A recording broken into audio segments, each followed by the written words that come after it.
तो दोस्तों आज हम पढ़ने वाले हैं क्लास 9th इकोनॉमिक्स का चैप्टर नंबर 1 जिसका नाम है the story of place Palampur. मतलब हम एक ऐसे गांव की कहानी सुनने वाले हैं जिससे हमें बहुत कुछ नया सीखने को मिलने वाला है कि कैसे किसी चीज का प्रोडक्शन होता है और कैसे हम अच्छा प्रोडक्शन कर सकते हैं। और दोस्तों साथ में हम ये भी देखेंगे कि गाँव के लोग आखिर जीते कैसे हैं और वो कमाते कैसे हैं और उनके कौन कौन से कमाने के साधन है। तो चलिए स्टार्ट करते हैं।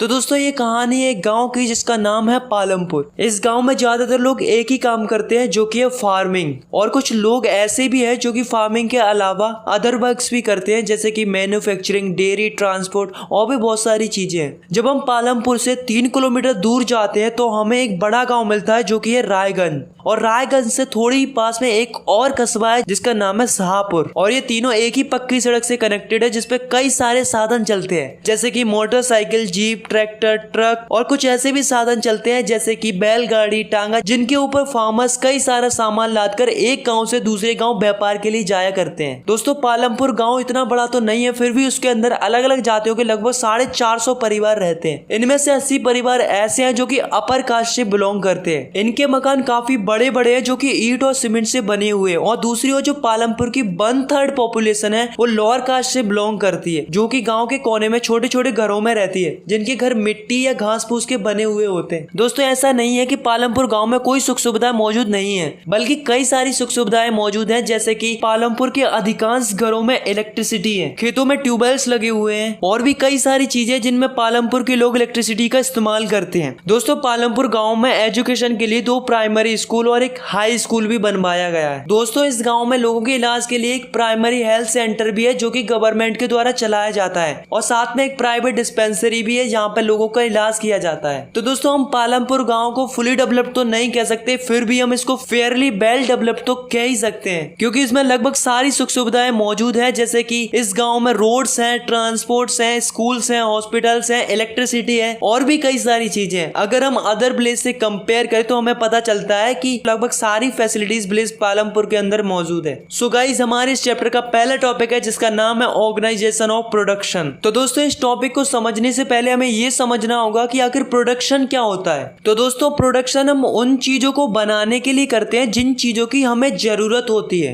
अब दोस्तों ऐसा नहीं है कि प्रोडक्शन अपने आप हो जाता है, बल्कि हमें 4 चीजों की जरूरत पड़ती है किसी भी चीज का प्रोडक्शन करने के लिए। जैसे कि फर्स्ट रिक्वायरमेंट है लैंड। अच्छा आप ही बताओ ज्यादातर चीजों का प्रोडक्शन करने के लिए हमें किस चीज की जरूरत पड़ती है? फैक्ट्रीज की। अब दोस्तों ऐसा तो है नहीं कि हम फैक्ट्रीज को हवा में बनाते हो, फैक्ट्रीज बनती तो जमीन पर ही है ना। अब जैसे मान लो आपको क्रॉप प्रोडक्शन करना है तो क्या हम फसल बिना जमीन के उगा सकते हैं? नहीं ना, पहले तो हमें जमीन ही चाहिए तभी तो हम फसल उगा पाएंगे। तो पहला फैक्टर क्या हो गया? लैंड। मतलब हमें प्रोडक्शन करने के लिए हमें सबसे पहले जिस चीज की जरूरत होती है वो होती है लैंड, और लैंड के साथ अदर नेचुरल रिसोर्सेज की। सेकंड रिक्वायरमेंट पड़ती है हमें लेबर की। अच्छा आप खुद ही सोचो, अगर हमने किसी चीज की फैक्ट्री खोली तो क्या वो अपने आप चलेगी? बल्कि हमें फैक्ट्री को रन कराने के लिए कई सारे वर्कर्स की जरूरत पड़ेगी, और वर्कर्स को ही हम क्या बोलते हैं? लेबर्स। फसल उगाने से लेकर फसल काटने तक भी हमें लेबर्स की जरूरत पड़ती है। यानी कि प्रोडक्शन करने के लिए सेकेंडली किस चीज की रिक्वायरमेंट होती है? लेबर की। थर्ड फैक्टर है फिजिकल कैपिटल, जिसकी हमें सबसे ज्यादा रिक्वायरमेंट होती है। फिजिकल कैपिटल 2 टाइप्स की होती है। पहली होती है फिक्स्ड कैपिटल और दूसरी होती है वर्किंग कैपिटल। अब फिक्स्ड कैपिटल क्या होती है? जैसे कि मशीन्स हो गए, tools, generator, computers, building etcetera etcetera. तो दोस्तों इस टाइप की चीजों को हम क्या बोलते हैं? फिक्स्ड कैपिटल बोलते हैं, क्योंकि इन्हें सालों साल तक इस्तेमाल किया जा सकता है। बल्कि ऐसा नहीं है कि एक बार इस्तेमाल करने के बाद हम दूसरी साल नई मशीन और दूसरी चीजें खरीदते हैं। जैसे मान लो एक ट्रैक्टर है तो क्या हम हर फसल के लिए अलग अलग ट्रैक्टर का इस्तेमाल करते हैं? नहीं ना, बल्कि वही ट्रैक्टर का इस्तेमाल करते हैं हर एक फसल के लिए। तो ये सब क्या है? एक फिक्स्ड कैपिटल है।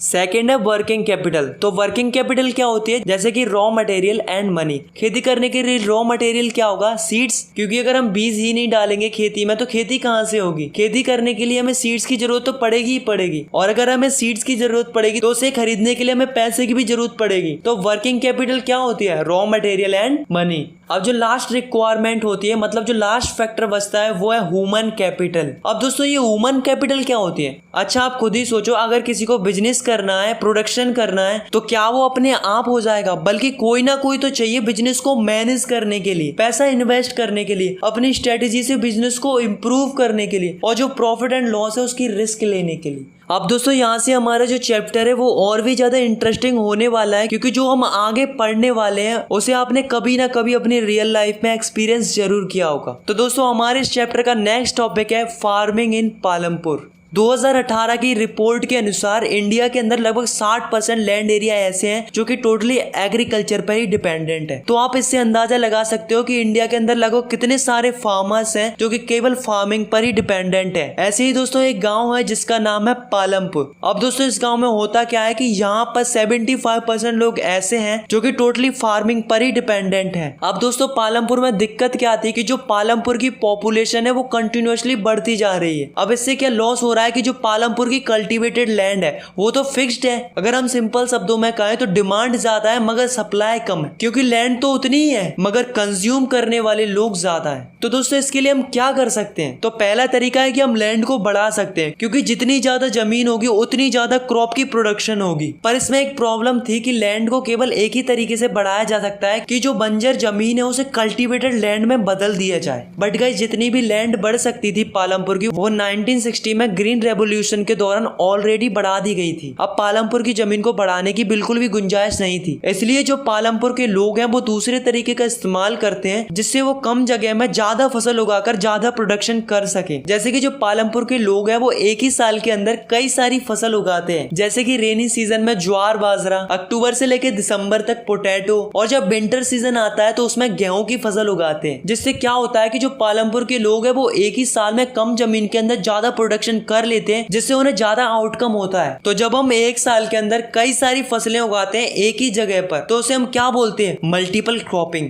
और इसे करने में फार्मर्स को कोई भी दिक्कत फेस नहीं करनी पड़ती थी, क्योंकि पालमपुर में इलेक्ट्रिसिटी है। अब इलेक्ट्रिसिटी से क्या प्रॉफिट है कि जो पालमपुर के लोग हैं वो ट्यूबवेल्स का इस्तेमाल करके आसानी से इरिगेशन कर लेते हैं। पहले जब पालमपुर में इलेक्ट्रिसिटी नहीं होती थी तो पालमपुर के लोग कुएं से पानी लाकर फार्मिंग करते थे, जिसमें उन्हें काफी ज्यादा परेशानी होती थी। लेकिन अभी जब से उनके गाँव में इलेक्ट्रिसिटी है तब से फार्मर्स को काफी ज्यादा आसानी होती है फार्मिंग करने में। अब दोस्तों मल्टीपल क्रॉपिंग के अलावा एक और तरीका है जिससे हम प्रोडक्शन को बढ़ा सकते हैं, तो वो तरीका है मॉडर्न फार्मिंग। तो दोस्तों मॉडर्न फार्मिंग क्या होती है? जैसे कि मॉडर्न मशीनरी का इस्तेमाल करके, जैसे कि tractor, thresher, combine, harvester etcetera etcetera, और साथ में HYV सीड्स का इस्तेमाल करना, फर्टिलाइजर्स का इस्तेमाल करना, इसके साथ साथ पेस्टिसाइड्स का भी इस्तेमाल करना। तो ये सब किसके अंदर आता है? मॉडर्न फार्मिंग के अंदर आता है। अब जो आप ये मॉडर्न फार्मिंग पढ़ रहे हो तो उसकी शुरुआत कब से हुई है? तो दोस्तों ये बात है 1960 की, जब ग्रीन रेवोल्यूशन स्टार्ट हुआ था। तो ग्रीन रेवोल्यूशन क्या था कि लोगों को बताया गया था